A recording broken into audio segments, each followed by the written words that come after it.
কুমিল্লার নদীর তীরের খুব সুন্দর একটি গ্রাম চরেরগাঁও গ্রাম। এই গ্রামটি অবস্থিত কুমিল্লা জেলার হোমনা উপজেলার হোমনা পৌরসভার খুব সুন্দর এই ছোট্ট গ্রামটি। আপনারা দেখেন কতটা না সবুজ শ্যামলময়। গ্রামটি দেখলেই আপনাদের একদম অন্তর জড়িয়ে যাবে, কারণ এরকম প্রাকৃতিক দৃশ্যগুলা কিন্তু এই গ্রামগুলোতে আসলে কিন্তু খুঁজে পাবেন আপনারা। গ্রামের কৃষকরা বাদামের জমিতে পানি সেচ দিচ্ছে, আর এদিকে দেখেন গবাদি পশুর পিছনে পিছনে কিন্তু এই সাদা বকগুলো ঘুরতেছে। এই গরুগুলোকে এখানে যে ঘাস খাচ্ছে, এই গরুগুলোর পিছনে পিছনে কিন্তু এই বকগুলো থাকে। এই জিনিসটা কিন্তু খুব সুন্দর লাগতেছিল আমার কাছে। নদীর তীরের এই চরেগাঁও গ্রাম অসম্ভব সুন্দর।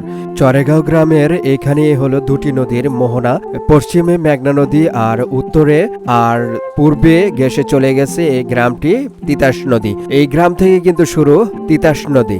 একদম হোমনা, মুরাদনগর, বাঞ্ছারামপুর এই তিনটি উপজেলা ঘেঁষে কিন্তু চলে গেছে অনেক দূর দূরান্তে এই নদীটি, তিতাস নদীটি।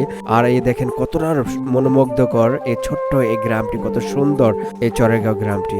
কুমিল্লার চরেরগাঁওয়ের এই দৃশ্যগুলো যদি আপনার কাছে ভালো লেগে থাকে, বেশি করে লাইক করবেন এবং শেয়ার করে দিবেন। ভালো থাকবেন, সুস্থ থাকবেন, আর পেজটিতে ফলো দিয়ে পাশে থাকবেন। আল্লাহ হাফেজ।